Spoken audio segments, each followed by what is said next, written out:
This is part 3, chapter 3 of 1984.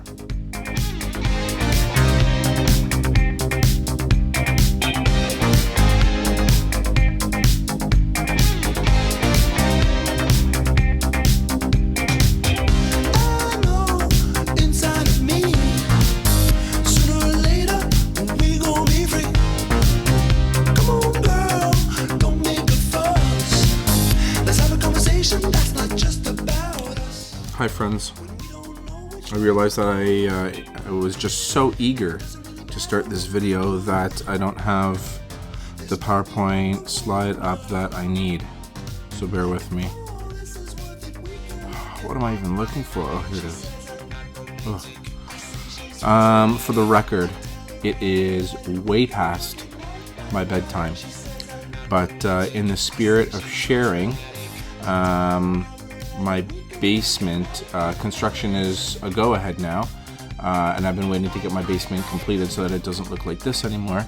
And you know what? I don't even have it all together. The mic is over here. Oh, I don't know. Get it together, Lee. Oh, maybe it's fine. Whatever. But yeah, construction is a go. But it also means that because it's currently Friday night, and they are coming on Tuesday, and I have 6 of these video lectures remaining between this grade 11 class and my grade 10 class. I kind of got to get them done before the loud construction starts on Tuesday. So this weekend, including using my Friday night to get a video done so I can get these 6 done and over with, and then I'm good, and then I don't have to worry about trying to do these videos while the construction is happening in the basement. So I don't have the energy that I normally do for these videos, but what can you do? It's Friday night, nowhere to go. So why not come into the basement and try and get one of these videos done? Okay, folks, we're almost there. Chapters 3, 4, 5, and 6. And we're done. So we're almost there. And you can do it. I have total faith in you. Okay. I think that's all I really wanted to say before we get going here.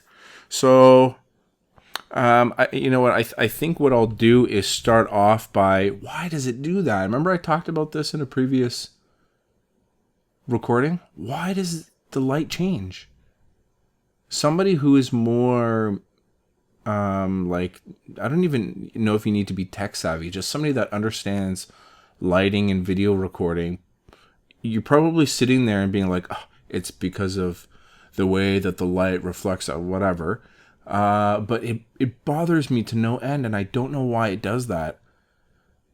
It's probably something you can Google. Whatever. Okay. I wanted to start off this chapter by talking about Big Brother's philosophy.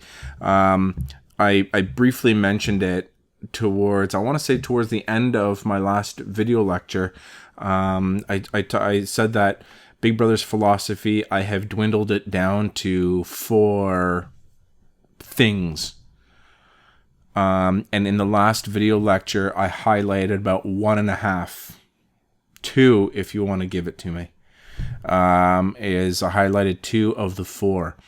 And so what I'll do is probably just start off this video talking about the philosophy. That way it's incredibly clear right from the get-go, and then that way, if you found this chapter really confusing, it is one of the most confusing chapters out of the entire book, then maybe by understanding the philosophy, you will somewhat understand where O'Brien is coming from as he's talking to Winston.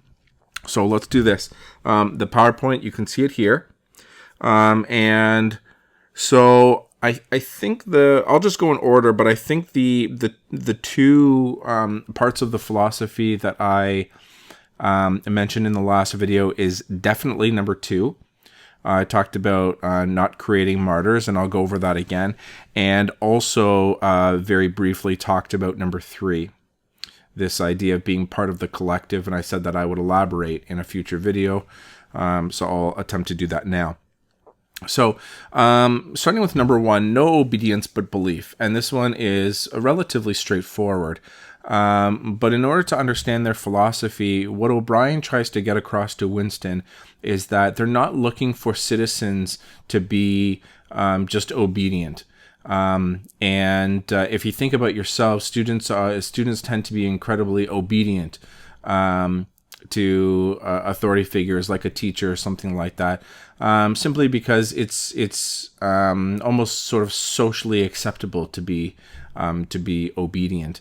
And there's a difference between obedience and belief. And this is what O'Brien, I think, tries to educate Winston on, to say that, again, they're not just looking for people to just follow along with Big Brother's, with the way that Big Brother is sort of running their government. It's not about just being obedient and just doing what they're saying, but truly believing in their cause. And if you think about this logically, it's brilliant on the side of Big Brother and the way that they're running the government, because if you just have obedience, there's still room for rebellion, right? There's still room to ask questions. There's still room to rebel and to act out, or to speak up if you don't agree with something. And so by having your citizens truly believe in your cause, and your overall philosophy, then you kind of close the door on any type of rebellion. So that's kind of what the first bit of the philosophy is, and the rest of them kind of, you need that first one in order to, for the other ones to kind of follow suit, right? You need people to believe in your cause, not to just simply be obedient. So that's the first one. The second one, like I said in the previous video, what O'Brien says to Winston is that Big Brother doesn't create martyrs, and it's very similar to the same kind of understanding as part 1 of the philosophy, which is that if you, again, a martyr is somebody that dies with their beliefs. If Big Brother, if this government decides to just kill off people rather publicly, that simply just don't believe in their cause, it can start a rebellion. I believe I mentioned that in the previous video, that if a citizen witnesses another citizen standing up so strongly against Big Brother that they're willing to die for it, or die with their beliefs, again, it may sort of kickstart a rebellion. It might inspire others, right, to do the exact same thing, which of course Big Brother doesn't want. So that's and if you're confused as to where this kind of fit in with the last chapter, if you don't quite remember it, it was when O'Brien is trying to tell Winston why they're taking so much trouble with Winston to convert him before they kill him. Right? So that was the line, the really scary line from O'Brien that says, we make the brain perfect before we blow it out. And so that's where that kind of fits in.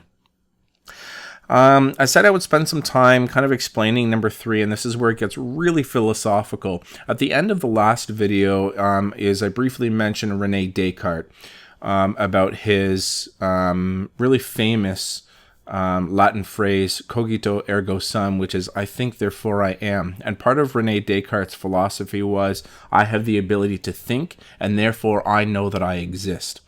And Winston kind of briefly touches upon that at the end of the last chapter by saying I know I exist because I have a physical body, right? I take up a physical space. I have arms, I have legs, right? And to a certain extent, what he's saying is I have the ability to think. And so when you see the word solipsism, and O'Brien uses this word a lot, is when he mentions solipsism. Solipsism is just a fancy way of putting Rene Descartes' phrase, right, into one word. So I think, therefore I am is solipsism, right? This idea that I think and therefore I exist, and I'm an individual. And so that's kind of the baseline understanding of number 3. So to be part of the collective mind, this is where O'Brien tells Winston there's no such thing as solipsism. So there's no such thing as this, I think, therefore I am. There's no such thing as individuality. And that's really what he's trying to get at when he's talking to Winston. So when O'Brien kind of changes it, he says, if it helps you, Winston, you can think of this like collective solipsism. So instead of I think, therefore I am, is we think and therefore we are. And so what O'Brien is trying to do to Winston is trying to get him to think of himself as part of a greater mind, as part of a collective mind. And that's why the collective mind can never die out. It's like an idea. An idea, as long as it exists in the minds of others, it will never die. And so that's why O'Brien says to Winston, you don't exist. Because what O'Brien is trying to explain to Winston is you are no longer an individual. Once you leave the ministry of love, once we're done with you, you will be so brainwashed that you will be part of the collective mind. You will think the exact same way that everybody wants you to think. And the way that everybody thinks is, of course, the way that the government is, the way that the government wants you to think. So if everybody's thinking the exact same thing, and this gets back to, throughout the entire course, I kept saying that what this government is trying to accomplish is trying to turn everybody into robots. That's essentially what this third sort of precept of the philosophy is, which is that in order for you to successfully be a robot like we're trying to turn you into, part of that is making sure that you understand that you are part of the collective. You do not think for yourself. You think as a group, which we call it groupthink.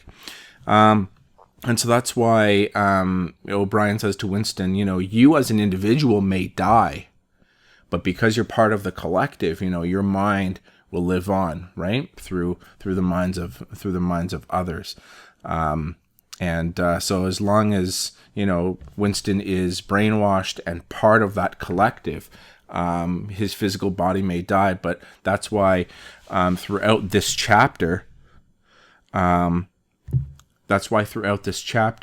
O'Brien keeps repeating that word forever, forever, forever.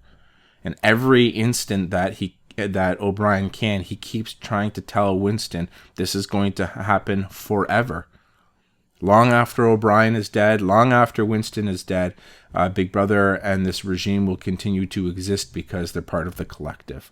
So I hope that clarifies things for you. And if not, of course, you know how to get into contact with me. But yeah. And the last one, which I think is pretty easy to understand, this conversation happens in this chapter for sure, which is just Winston and O'Brien getting into this discussion about power. And I believe O'Brien asks Winston the question, "Why do you think we're doing this? Right? Why are we going through so much trouble with you?" And again, the response from O'Brien is, torture is for torture's sake, power is for power's sake. We're not doing this because it's some good benefit to everybody. We're illustrating power because we have the means to be able to. Right? And actually, the scary thing is that what O'Brien says to Winston is, you will understand soon enough what absolute power is. Good. So, I think I've covered Big Brother's philosophy, and we can move on. All right. Where am I? Here we are. Okay. So, just a few things to mention about this chapter. I'll try and go through it succinctly, but still hitting all the points that I need to. All right. In this chapter, O'Brien tries to fill Winston's weakened mind with all of Big Brother's garbage. It starts off with, of course, this idea of reintegration, right? Of kind of educating Winston. And you can see the 3 steps in that process, which is learning, understanding, and finally acceptance. And of course, O'Brien wants to get Winston to kind of accept the way that things are. The first big reveal, as you can see on the PowerPoint, is that Goldstein's book doesn't actually exist, or I should say it exists, but it's not actually written by Emmanuel Goldstein, which leads us to ask the question of whether or not Emmanuel Goldstein is even a real person. And so we never get the answer to that, so who knows? But what O'Brien says about Goldstein's book, which O'Brien got into the hands of Winston and made him read, was actually collectively written by O'Brien and other people. So that was a big reveal. Next, again, is that part of the philosophy that I just finished talking about, so I'm not going to go through that again, but just after that is when... as you can see on the slide here, what Winston and that conversation that Winston and O'Brien get into in terms of power and absolute power and all of that. Page 278 to 279, this is where it gets a little bit philosophical. Winston tries to challenge that this government is flawed.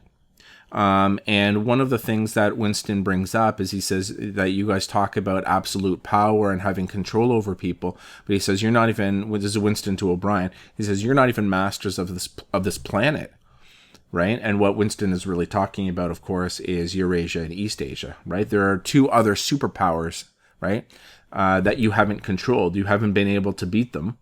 So, you talk about being, of having absolute power, but you haven't even ruled over this world yet. So, what are you talking about? And O'Brien is pretty dismissive of this comment, and he just says they're of no consequence to us, right? Eurasia and East Asia, in other words, it doesn't matter, right? Ruling over them is of no consequence to us. So, in other words, it's not necessary for their means to take them out, or to conquer them, however you want to say it. O'Brien then says a couple of really confusing things. He says, what are the stars, right? Because, again, Winston tries to challenge him by saying, you don't control gravity, you don't control logic, those kinds of things. Those kinds of things that Winston, of course, was really hanging on to. Right, 2 + 2 = 4, and so on. And O'Brien says, well, what are the stars? He says, they're a few kilometers away. And he says, we could blot them out if we wanted to. Right? He even says, I can levitate, right? I can float off of this floor like a soap bubble if I really wanted to. And it's 11 o'clock at night and someone's flushing the toilet? Weird. I just realized I'm really thirsty and there's 2 cases of water sitting right there. Distracted. Sorry. I'm gonna have to grab one of those in a second. So O'Brien says to Winston, I could float off of this floor like a soap bubble if I really want to, but Big Brother doesn't want me to, and therefore I'm not going to. But there's that point where O'Brien says, if I float off the floor like a soap bubble and you simultaneously think that you see me do it, then don't I do it, right? And this is something that Winston wrestles with in the next chapter as well. I think we're almost there. I like this part. And I think it's pretty straightforward, but I don't want to insult anybody. So if you didn't understand this part of the chapter, don't feel foolish. But I really like this. And the part that I'm talking about is page 282 to 283. And Winston kind of keeps fighting. You know what? I'm going to go and I'm afraid to get up because I'm actually wearing, like I said, it's really late at night. So I'm afraid that if I get up, you're going to see that I'm wearing my boxers. Do I risk it?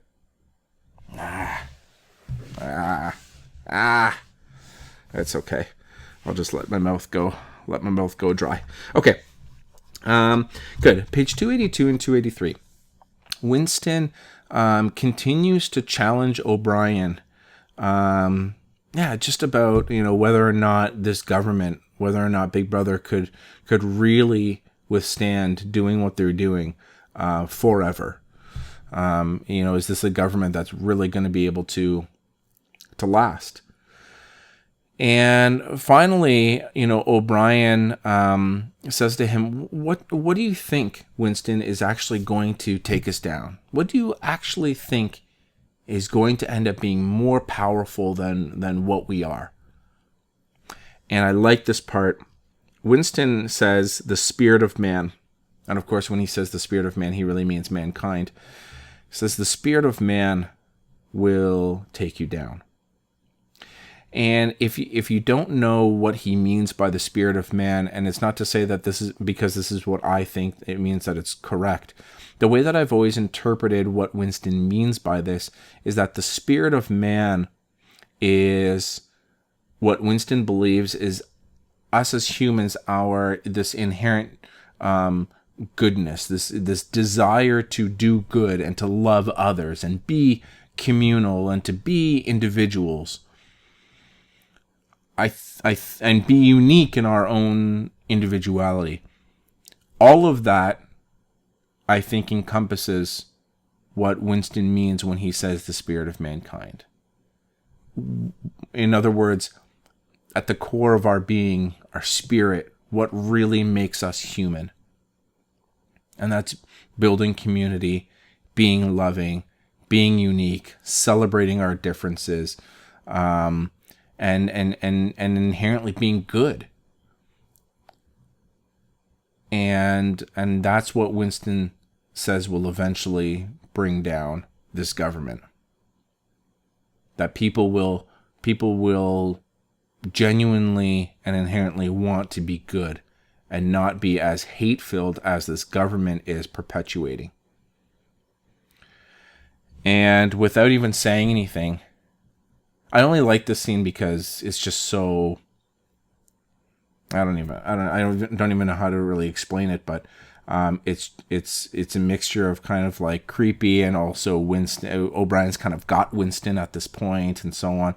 Anyway, I suppose at the end of the day, it's inconsequential why I like it so much. But without saying anything, O'Brien goes over, turns on a recording, and it's an audio recording of Winston when him and Julia, but specifically Winston, when he was at O'Brien's apartment back in part 2, chapter 8. So if you remember part 2, chapter 8, when Winston goes over to O'Brien's apartment and O'Brien turns off the telescreen, it may very well have been off, but it certainly was recording what they were talking about. And so again, without O'Brien even having to respond to Winston's comment about the spirit of man taking down Big Brother, O'Brien plays the recording of Winston promising to, commit murderous acts, to essentially hurt others, to throw acid in a child's face, to spread disease in order to serve their purpose, in order to take Big Brother down and serve their ultimate purpose. And if you don't really understand how that's a big I got you from O'Brien to Winston, it's because the point that O'Brien is trying to make is if we're willing to do evil things in order to suit our ends, what's the difference between you willing to do evil things in order to suit your ends?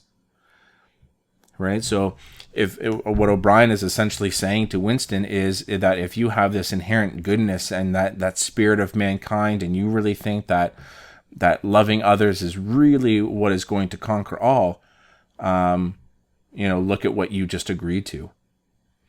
And so it's a big kind of I got you moment. And I think Winston kind of realizes that too.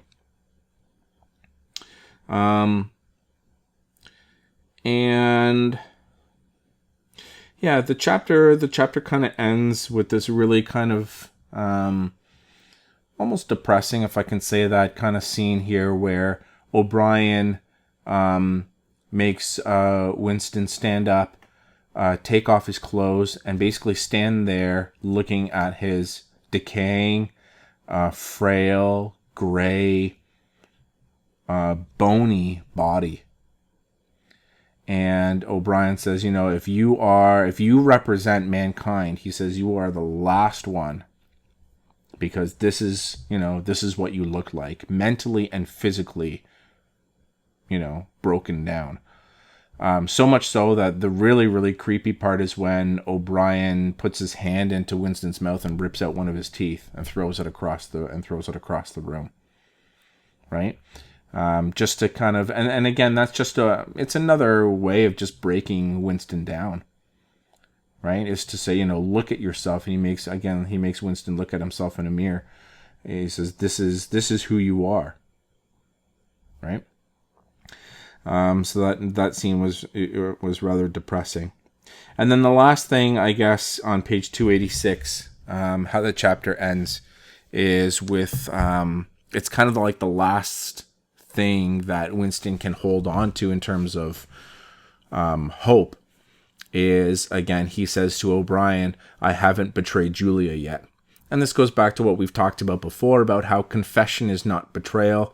She may have ratted on him, he plans on ratting on her, and how that's not really betrayal. Confession is not betrayal.